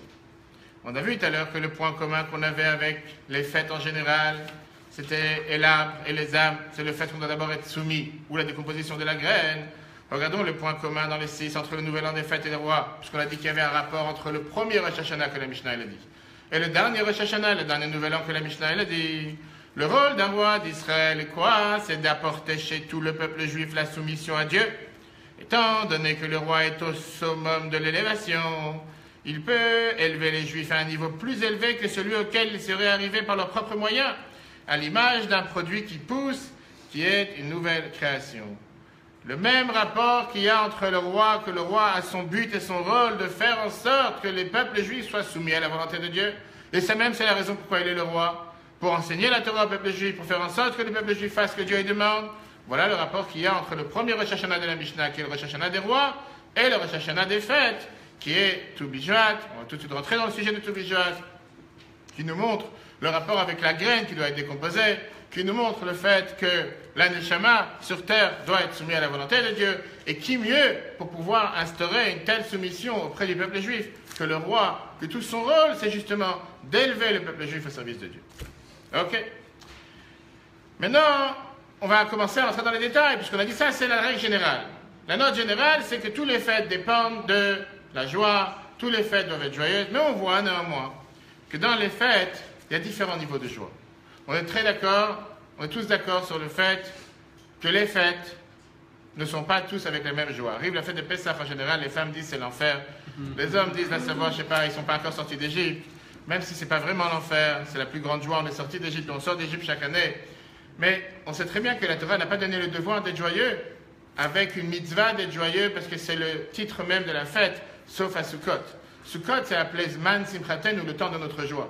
Pessah, le symbole, la description de la mission de Pessah, c'est Zman Cherutenu, qui veut dire le temps de notre liberté. Et quand on parle de Shavuot, c'est Zman Matan Toratenu, le temps du don de la Torah. Et donc, on voit que la Torah n'a pas fait à part égale toutes les fêtes avec quoi? Avec le même niveau de joie. Pourquoi? Analysons ensemble. Regardons ce que dit le Yalkut Shimoni sur les fêtes. La joie n'est pas identique dans toutes les fêtes bibliques. On va comprendre pourquoi et le rapport qu'il y a avec les plantations. À Sukkot, les fruits de l'arbre sont récupérés, la joie est alors parfaite. Particularité du fruit de l'arbre, le produit n'a rien à voir avec la graine, il est comestible sans préparation. Regardez le Yalkut Shimoni, chiffre 7. Le terme joie est mentionné à 3 reprises à propos de Sukkot, alors qu'il n'est pas du tout mentionné pour Pessah. Pourquoi? Car à Pessah, la récolte est encore jugée. L'homme ne sait pas s'il récoltera cette année ou pas. Il ne peut être encore question de joie. Il vient de planter. Il attend de voir que ça commence à pousser. À propos de Shavuot, le terme joie est mentionné une fois, car c'est alors que la récolte entre à l'intérieur. Pourquoi le terme joie n'est-il pas mentionné 2 fois? Car les fruits de l'arbre sont encore jugés. Il n'y a pas encore des fruits sur les arbres à Shavuot. Il commence à peine des bourgeons, etc. Cependant, à Sukkot, lorsque la récolte et les fruits de l'arbre sont à l'intérieur, c'est pourquoi le texte mentionne 3 fois le terme joie. On voit encore une fois que la raison pourquoi la Torah nous donne le devoir d'être joyeux, particulièrement avec la fête de Sukkot, parce qu'avant la fête de Sukkot, nous n'avons toujours pas récolté les fruits de l'arbre qui amènent le plus de joie. Alors je ne sais pas si les gens ne sont pas joyeux quand ils récoltent des pommes de terre ou des betteraves. Il faudra demander à tous ceux qui sont en Seine-et-Marne, qui ont des champs de betteraves ou des champs de pommes de terre, s'ils ne sont pas joyeux. Et bien la Torah, elle te dit qu'il y a une raison particulière.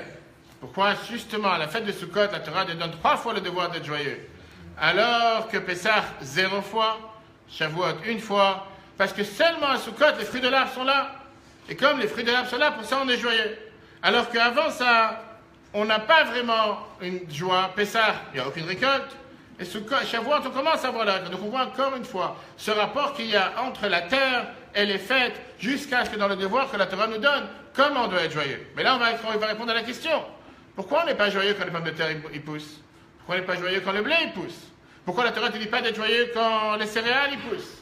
Le quinoa? Pourquoi la Torah elle attend que les fruits de l'arbre poussent? Et là on te dit tu es joyeux. Et qu'est-ce qu'il y a de mal quand je vois le blé qui commence à pousser, la farine, le sarrasin, flocons d'avoine?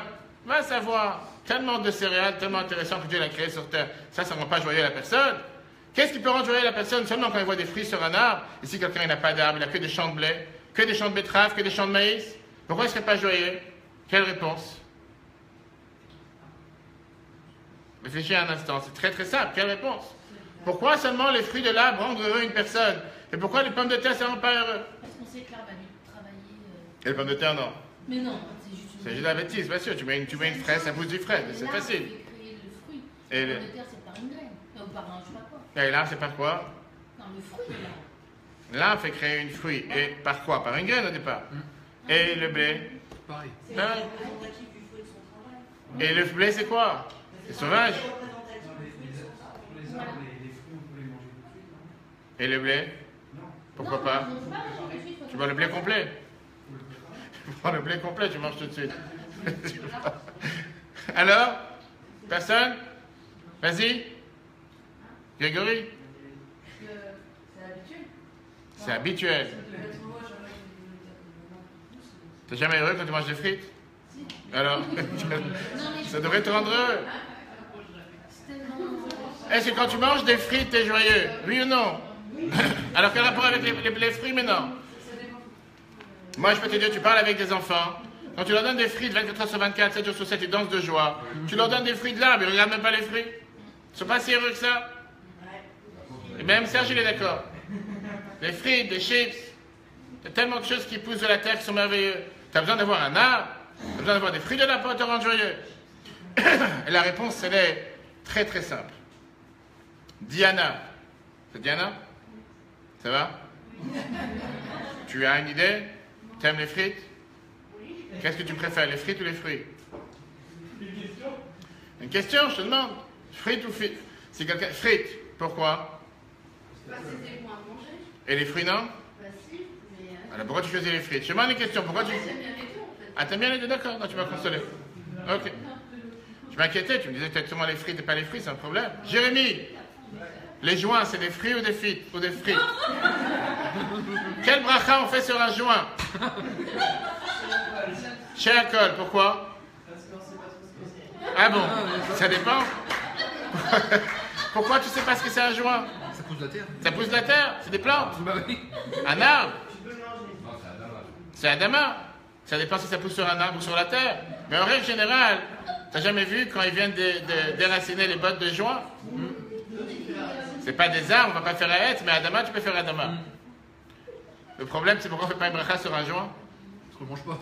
Non, parce qu'on fait pas une bracha sur quelque chose qui est dangereux. On fait pas une bracha sur quelque chose qui détruit le corps. On fait une bracha sur... Et pareil, on fait pas une bracha sur une cigarette. À part le fait que cigarette, tu manges rien, c'est du vent. Qu'est-ce que tu manges? Mais tu bois, tu fais rentrer quelque chose. Avec la cigarette, tu es en train de brûler les poumons. Tu pas entendu? Au bout du 3e litre. Tu as parlé de boire 3 litres. Tu as parlé de boire 3 litres. Quelqu'un qui boit 3 litres, je ne pense pas qu'il est dans un état de savoir quelle bénédiction il doit faire. Il ne réfléchit pas à ce qu'il doit faire comme bénédiction. Il est certainement dans un état tellement inconscient que tu as déjà bu 3 litres. À dos, d'accord. Chers amis, regardons le texte, c'est tellement riche. Quelle est la différence et pourquoi la Torah te demande d'être joyeux quand tu as les fruits de l'arbre et pas les plantations de terre? C'est très simple.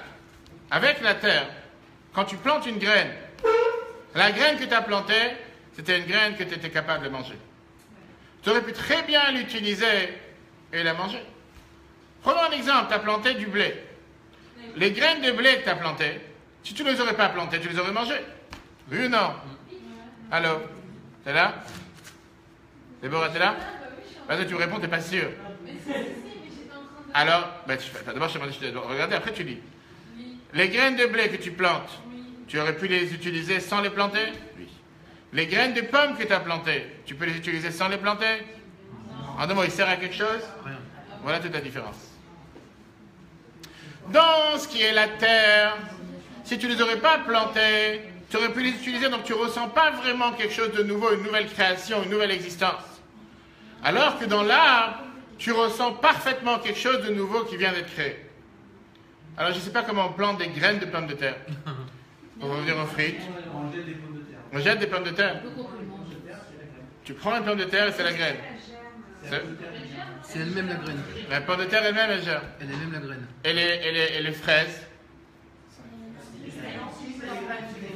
D'accord, on va faire le débat après. Mais une chose est sûre, tu ne prends pas des graines de pommes que tu pourrais utiliser à manger à la place de pommes. Les graines de pommes, tu vas les planter, et après, de cette graine de pomme, une seule graine, ou quelques graines, va te pousser un arbre avec des milliers de pommes. Alors que des graines de blé que tu as plantées, tu ne les aurais pas plantées, tu aurais pu les utiliser. Pas mal, hein? Pas si bête que ça, tu vois? Il y a un sens, hein? Ça se mange des... Est-ce que tu as déjà vu une pomme de terre avec des noyaux à l'intérieur? D'où tu sors, dis-moi? Mais où tu as trouvé tes pommes de terre?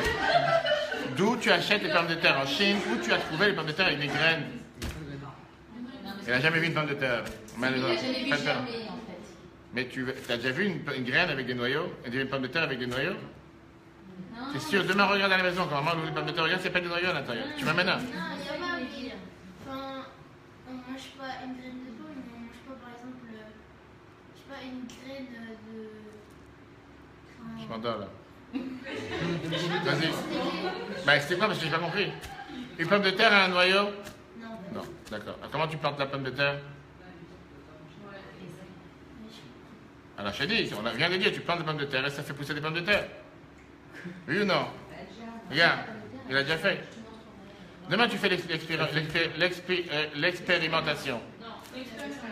L'expérience, pardon. Tu prends une pomme de terre, tu prends un peu de terre, c'est tout bichouette, tu mets à la maison, tu repousses le balcon, tu fais un grand tas de terre, tu mets 2 pommes de terre à l'intérieur, demain tu as 10 kilos qui poussent. Tu vas mettre un peu de pommes de terre du mois. Je ne sais pas si c'est possible facilement. Regardons le texte. Regardons, chers amis, le texte. pourquoi ce sont les fruits de l'arbre qui créent la plus grande joie? Dans la récolte du sol, le produit n'apparaît pas clairement comme une nouvelle existence, car la graine de blé ou d'orge qui a été semée était lui aussi comestible. Alors que pour les arbres, la graine n'avait aucun goût. Les fruits qui ont poussé sont donc d'une toute autre qualité que la graine plantée. Par ailleurs, les fruits de l'arbre ont la qualité d'être directement comestibles sans aucune préparation. Car cela est la raison de la grande joie de Sukkot, car c'est alors que les fruits de l'arbre sont récoltés. On a ici un paradoxe avec deux choses contraires. D'un côté, les fruits de l'arbre, ils viennent à base d'une graine que sans la planter, j'aurais plus rien pu faire avec. De l'autre côté, une fois que le fruit de l'arbre a poussé, je peux le manger sans rien préparer. Alors que les graines de terre, les graines de blé par exemple, sans les planter, j'aurais pu les utiliser. Une fois plantées et poussées, je ne peux rien faire avec. Il faut forcément les travailler. De là, la raison pourquoi la Torah met un rapport direct entre les fruits de l'arbre et la joie qu'on a en fonction de quand les fruits de l'arbre ont poussé. Est-ce que c'est beau? Ça, c'est la religion juive. C'est tellement riche, tellement clair, et c'est tellement magnifique, bien sûr, basé sur l'explication du Rabbi, qui est, de là on comprend, tout simplement, pourquoi le Rosh Hashanah des arbres, et pourquoi le calendrier juif, les fêtes, sont en rapport avec la terre agricole, avec tout le système de l'agriculture, avec toutes les plantations, et surtout, pourquoi nous ne faisons pas un Rosh Hashanah des pommes de terre, mais on fait un Rosh Hashanah des arbres. Pourquoi un nouvel an des arbres? Pourquoi on calcule la terre et pourquoi on calcule le nouvel an basé de quand les arbres ont déjà eu énormément de sève et en fonction du temps que les fruits commencent à pousser?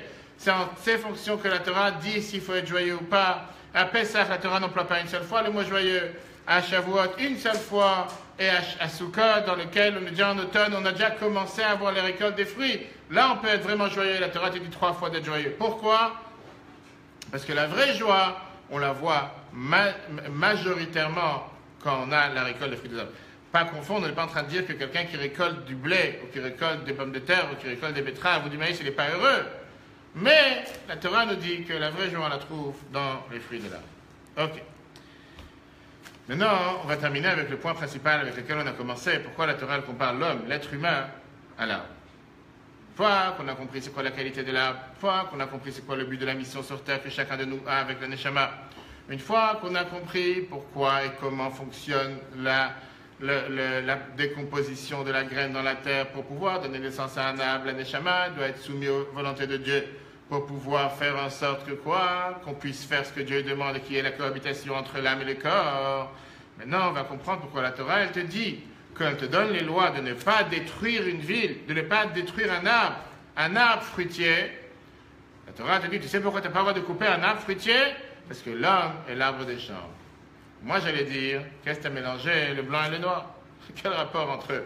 Tu coupes pas un arbre fruitier, parce que l'homme, il est l'arbre des champs. Tu me parles d'un homme, tu ne parles pas d'un arbre. Quel rapport il y a entre les deux? Regardons le texte. Plantation d'un arbre dans le service divin, le 9. Plantation d'un arbre, c'est l'étude de la Torah, la réussite dépend de l'effort et de la soumission. Le résultat procure une véritable joie. Dans le Chumash Shoftim, c'est écrit, pardon, lors du siège d'une ville, tu ne dois pas en détruire les arbres, car ce sont eux qui te nourrissent. Tu ne dois pas les abattre. Oui, l'arbre du champ, c'est l'homme même. Viens, la Gemara Ta'anit, et te demande la question, l'homme est-il un arbre des champs? En fait, le texte parle de 2 types d'arbres. Un qu'il faut conserver et l'autre qu'il faut détruire. S'il s'agit d'un érudit convenable, nourris-toi de lui. Rashi nous explique, apprends de lui. Sinon, tu peux l'abattre. Ça ne veut pas dire qu'il faut tuer tout celui que tu n'es pas d'accord avec lui. Rashi t'explique, écarte-toi de lui. Quel enseignement la Torah veut te dire avec pourquoi on compare l'homme à un arbre? Pour te dire la chose suivante, que si jamais tu apprends de quelqu'un, les érudits sont comparés à des arbres.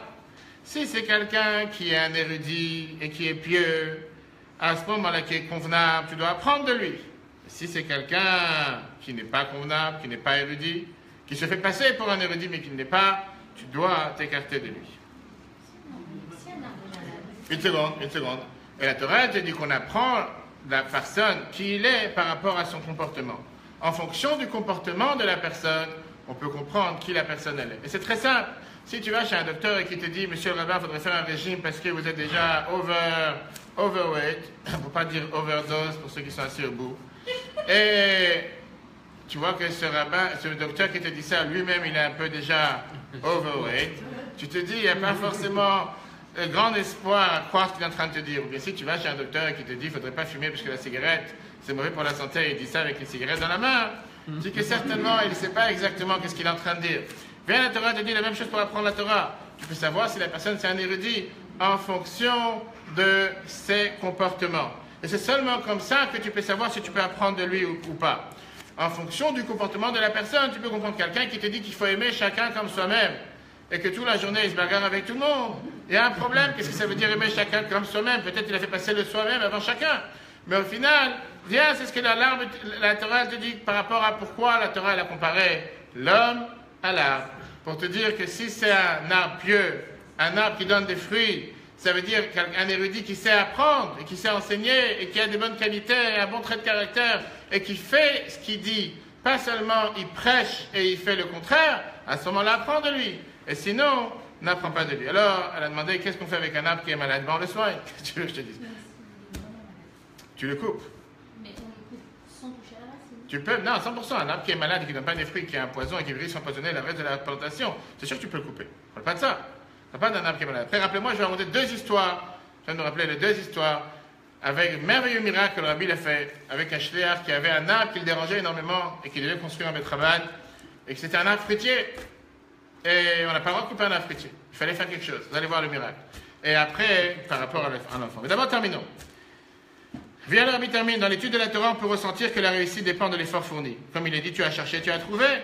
Car avec le labeur et l'effort dans l'étude de la Torah qui nécessite une soumission de l'homme, on mérite une réussite incomparable à l'effort. Ce qui produit une vraie joie. Ceux qui sèment avec des larmes récolteront avec la joie. Et ça, c'est encore une des leçons importantes qu'on apprend avec l'arbre. Tu ne peux pas récolter les fruits de l'arbre si tu n'es pas prêt à faire des efforts. Si tu n'es pas prêt à attendre, à avoir la patience, à arroser le fruit tous les jours et à faire en sorte de suivre pour qu'il puisse pousser convenablement, ça ne sert à rien. Tu ne peux pas te dire, j'ai planté la graine une fois, je m'en vais 10 ans, je reviendrai dans 10 ans voir ce qui se passe. Tu es garanti qu'il n'y aura plus rien dans 10 ans. Si tu veux absolument que ça pousse, tu dois investir, tu dois te fatiguer, tu ne peux pas réussir sans fatigue. Voilà encore un enseignement qu'on apprend de la comparaison de l'homme à l'arbre. Pour te dire que quand tu veux réussir dans la vie, tu dois te fatiguer.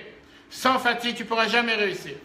Et par la fatigue qui est attachée avec la soumission à la volonté de Dieu, comme on l'a dit tout à l'heure, quand on se fatigue et on agit, à ce moment-là, on mérite pas seulement de voir les résultats, de voir les récoltes, mais de voir les récoltes de manière grandiose, de manière riche.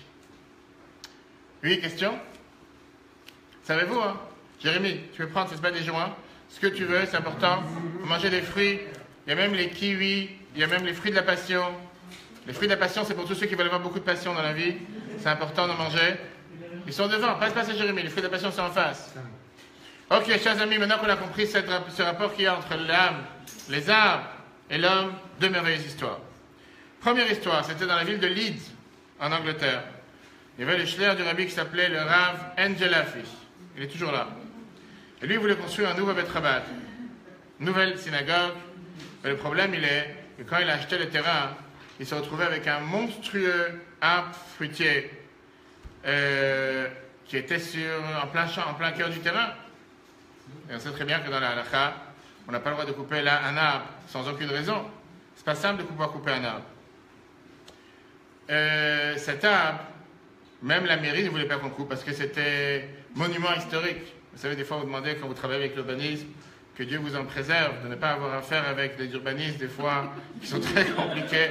Mais on va travailler, et comme pour les migrants, on a eu affaire avec l'urbanisme de Ponto et la région. Et je ne vous cache pas que des fois, on ne comprend pas forcément pourquoi ils veulent garder tel arbre et pas tel arbre. Pourquoi tel arbre, il a un critère particulier qui date depuis je ne sais pas combien d'années, et l'autre qui peut détruire sans réfléchir.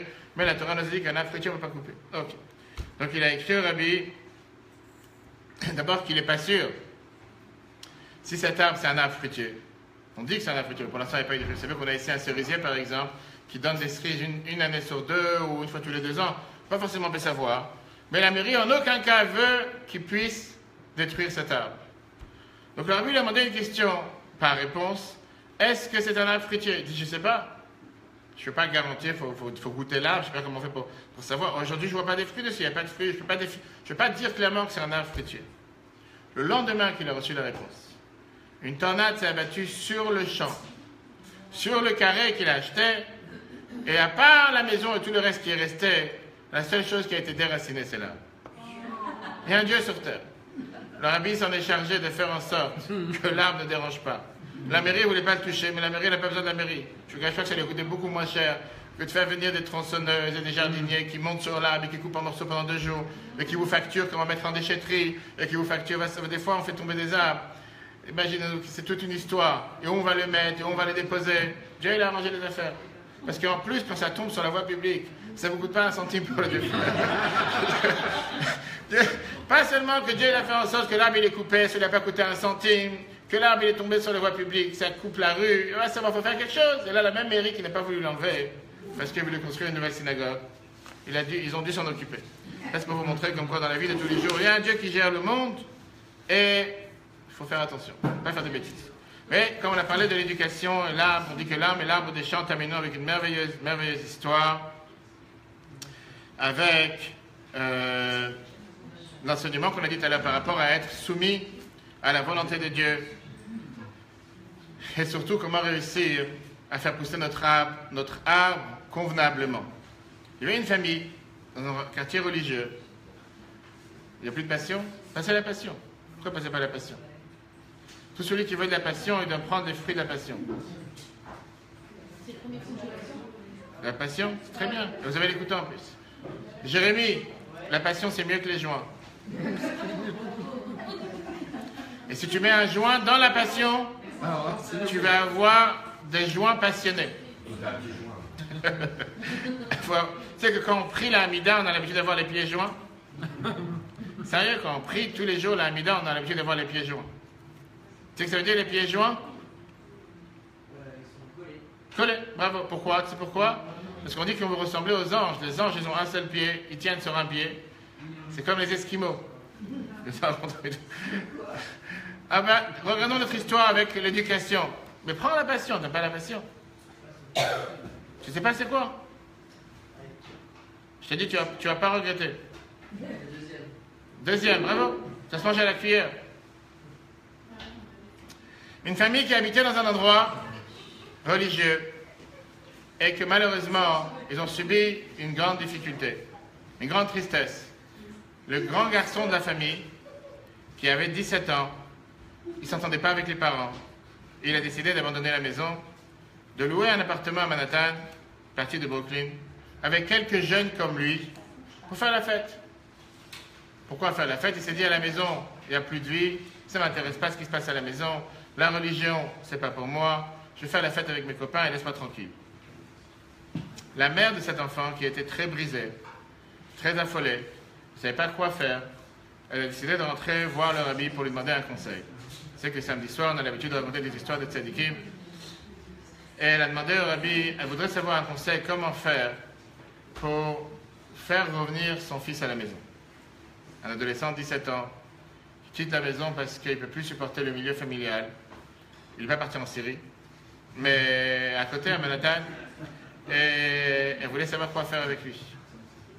Qu'est-ce que vous pensez que le rabbi a répondu à cette femme qui est brisée, maman brisée? Il faut le laisser faire. Il faut le laisser faire, se jointer. Non, pas se jointer. De toute façon, un gosse qui a ses mains, il faut laisser vivre son truc et il va avoir les erreurs. Laissez vivre son truc. Rachel, qu'est-ce qu'on fait?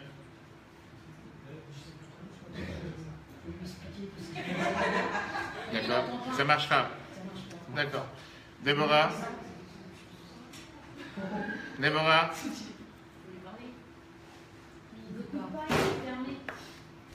Qu'est-ce qu'on fait? Qu'est-ce que la maman elle fait? Elle prie pour lui. Elle prie, c'est tout? Marianne? On dit aux jeunes de prier. Il est parti de la maison, il dit va prier. D'accord? Ça c'est vraiment... Hein? Vanessa? Il faut prier pour lui, rien d'autre à faire. Il faut lui parler. Une fois qu'il est parti, on ne lui dit pas bon voyage, quelque chose, hein? Il reviendra. Ok, Diana? Hein? J'ai pas entendu. C'est une coutume, ça. C'est une coutume. Diana, j'ai pas entendu. Qu'est-ce qu'elle dit, Diana? On essaie de parler, essayer de le faire. Voilà, de raisonner, le mettre sur pied. Tu essaies de remettre sur pied. Pourquoi il était sur les mains? Quand il était essayer de le remettre sur pied. D'accord, mais il s'est enfui complètement. Il a quitté la maison. Et lui donner une raison de rester avec la famille. Mais comment? Tu parles, tu dis quelque chose. C'est bien. Quel âge tu as? Quel âge tu as? 18 ans. Bravo. Et t'as déjà fait une fugue? Mais dis-moi, t'as bien dit. T'as bien parlé. T'as bien parlé. Mais quand tu dis essayez de faire quelque chose pour qu'il revienne, qu'est-ce qu'il faut faire pour qu'il revienne? Être entouré par sa famille, c'est de lui faire comprendre que. Oui, mais il s'est enfui de sa famille. Ben, c'est de lui représenter la famille, pour lui dire qu'il est là pour son bien, qu'il n'est pas là que pour son mal. Tu dis quelque chose. On va s'arrêter sur ça après. Vas-y. Allez-y. On peut faire intervenir un médiateur, c'est-à-dire quelqu'un qui n'est pas de la famille. Vous savez que le médicament médiateur, il a mal été. Il a fait des morts. Il n'a pas ramené des vivants. Ça s'appelle le scandale du médiateur. Tort, même chose. Hein? Et quoi? Et le faire raisonner. Ok. Monsieur le rabbin? Moi, je me dis 17 ans, c'est presque 18 ans, donc il peut continuer ici. Vas-y. Une fois que t'es parti, bon débarras. Mais ça fait pas. Non, mais c'est ce qu'il vient de dire. Moi, je suis d'accord, je trouve que ça fait peur d'organiser. On sait que ça fait mal, mais on se dit qu'à un moment, il se réveillera. Et ça fait peut-être partie des. Et s'ils en aient pas? Ok. Monsieur le rabbin, à côté? Alors? Qu'est-ce que tu écoutes? Il est parti de la maison. Qu'est-ce que tu veux de lui maintenant? Il est parti. Mais oui, tu lui dis au revoir. Qu'est-ce que tu veux? Qu'est-ce que tu écoutes? Bah, je te demande, tu veux le récupérer, tu veux pas le récupérer? Hein? J'essaie de voir si son choix il est raisonné quand même. Mais c'est tout. Pourquoi il est parti? Ok, à côté, comment il s'appelle? Eliran. Eliran, ça va? Oh. Excuse-moi. Eliran. Vas-y. Qu'est-ce que tu fais avec ce jeune? Hein? Convaincre de quoi? Il est parti. Toi, tu l'appelles au téléphone, il ne répond pas. Ok. Grégory. Hein? Tu l'attaches. Ah, d'accord, tu as confondu avec le mouton de Pessah que tu as dégelé. Tu l'attaches. D'accord, pas mal. Non, c'est une bonne idée. En tout cas, vous avez entendu les parents. Quand ils ne se comportent pas comme il faut, vous l'attachez, c'est tout. Bravo. Ok, à côté, comment tu t'appelles? Lior. Tu m'as entendu? Aucun avis? Rien à dire? D'accord. D'accord, Philippe? Rien à faire. Ok. Agacer les dents. Casser les dents. Agacer. Et s'il n'a plus de dents? Ok. Yohanan. Il est parti ou... Ah oui, apparemment oui. Il n'est pas là. Hein? Qu'est-ce que tu veux faire? Quoi? Bah, tu sais pas moi, je sais pas, je te demande. D'accord. Ethan? Bah, moi je pense faire la fête. Fais la fête. Bah oui, il revient, bah, il fait la fête et après, bah, il reste. Donc une seconde. Pas mal, Ethan. Très intelligent. Il faut faire la fête. Qu'est-ce que ça veut dire faire la fête? Ça veut dire qu'il est parti. Je lui dis écoute, on va faire une fête, il va revenir. Mais non, mais. Fais une fête parce qu'il est parti. T'es content parce qu'il est parti? Bah, et bah, ses copains ils viennent à la fête avec bah, les parents, la famille et tout. Et lui il va venir, enfin, parce qu'il y a beaucoup de gens. Et donc il va revenir. Et comme il va être saoul à un moment, et bah, il va rester. T'es parti trop loin. T'es parti loin, mais t'as bien commencé. Et, monsieur le rabbin? Je lui écris une lettre. Tu lui écris une lettre. Ouais. Qu'est-ce que tu écris dans la lettre? J'essaye de m'inspirer de ça et de lui mettre une graine dans la tête qui va faire son chemin. Est-ce que tu te dis que la graine, elle va pousser? Je sais pas, j'espère. Le rabbi, il a répondu 4 mots. Bravo à tous ceux qui ont répondu et tous ceux qui n'ont pas encore répondu. Et toi, t'as pas répondu? Qu'est-ce que tu fais si quelqu'un s'en va de la maison et tu reviens plus? Comment tu fais pour Alors écoute la réponse que le Rabbi a donnée. Et je vais vous dire une chose. Parmi toutes les réponses qui ont été données, personne, à part Diana, qui était la première, on peut l'applaudir, et Ethan, qui ont touché à une partie de la réponse que le Rabbi a donnée. Et ce qui m'a dérangé dans toute la réponse, c'est que personne à aucun moment dit est-ce qu'il ne serait pas temps peut-être qu'on se remette en question? Est-ce que nous, on n'a pas été la cause du fait qu'il est parti? Personne n'a dit ça. Tout le monde a dit il n'est pas là, on va le chercher. Personne n'a dit à un instant alors il est parti. Peut-être qu'il y a quelque chose qu'on a fait qui est pour ça il est parti, et que si on change notre comportement, il ne va pas partir. Alors regardez ce que le Rabbi a répondu à cette mère. Le Rabbi lui a répondu 4 mots à cette maman. Le Rabbi lui a dit investissez dans le repas de vendredi soir. Repas de Shabbat. Ça veut dire quoi? Le lendemain, dimanche, elle est partie, elle a fait une réunion de la famille. La maman. Elle a demandé à chaque enfant qu'est-ce qu'il aime. Un, il a dit j'adore les glaces. L'autre, il a dit j'aime les gâteaux. L'autre, il a dit j'aime les schnitzel, les parguides, va savoir quoi d'autre. Et elle a commencé à investir. Elle a commencé à investir dans préparer le repas de Shabbat de manière festive, de manière joyeuse.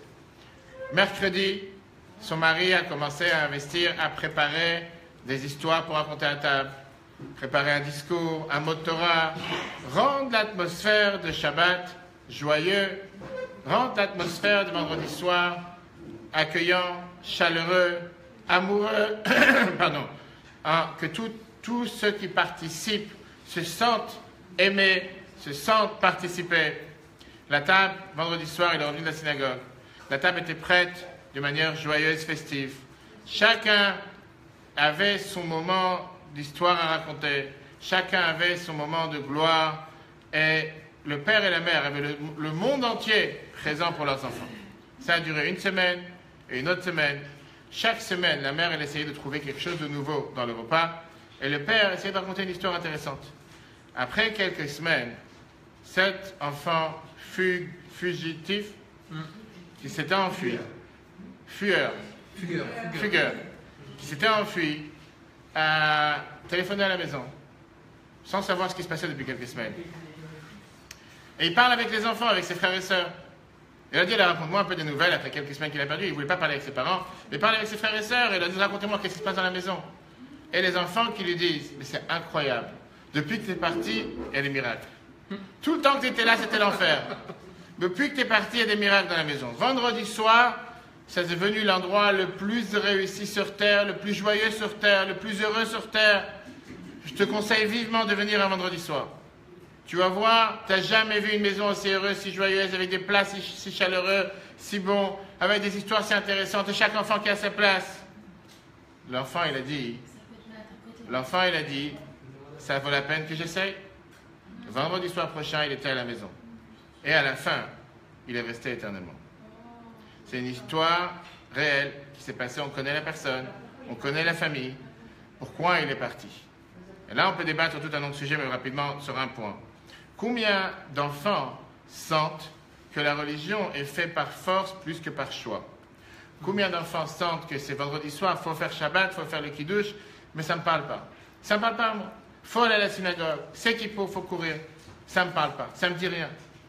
Et pourquoi il a cherché un échappatoire? Parce qu'il s'est dit, je vais chercher ailleurs, ça m'intéresse beaucoup plus. Si à la maison, il aurait senti que c'est une atmosphère, pas juste dans le texte, mais dans la réalité. C'est pas que le père et la mère, chacun ont ses occupations, et chaque frère a ses occupations, et qu'il faut faire Shabbat parce qu'il faut faire Shabbat. Mais que ça ne me parle pas, ni le manger il est bon, ni mes parents n'arrêtent pas de crier l'un sur l'autre, ou ils parlent des choses que ça ne m'intéresse pas du tout du travail. Je me sens comme si totalement exclu. J'ai absolument rien à faire à cette table. Je me sens comme si je me retrouve pas ici. Autant me retrouver avec mes copains et faire ce que j'ai envie. Mais s'il ne se sentirait pas exclu, plutôt inclus, s'il ne se sentirait pas comme quelqu'un d'entre eux, plutôt quelqu'un qui fait partie et qu'on a besoin de lui, et qu'on a besoin de sa présence, il aurait agi de manière totalement différente. Ça, c'est la conclusion par rapport à ce qu'on a dit tout à l'heure, l'homme et l'arbre des champs. Le Rabbi disait par rapport à l'éducation, puisque chaque année, le Rabbi parlait le lien qu'il y a entre tout Bishvat, le 15 Shvat et l'éducation, que comme un arbre, on doit planter mais on doit faire attention, et surtout les premières années, à semer, à arroser, protéger, afin que quand il va grandir, il soit un arbre droit, avec des bons fruits, etc. Bien sûr qu'il faut faire attention à un arbre quand il a 20 ans, 30 ans, mais ce n'est pas la même préoccupation qu'on a quand il a l'année 0 jusqu'à les 5-10 ans. Exactement la même chose avec un enfant. Combien de parents se trompent et font cette erreur de dire qu'il faut investir dans la vie d'un enfant? Il aura 15 ans, on va commencer à s'occuper de lui. Il est encore jeune, il a à peine 10 ans, il a à peine 5 mois, il a à peine 12 ans. Laisse-le grandir. Viens, la Torah te dit c'est 100% faux.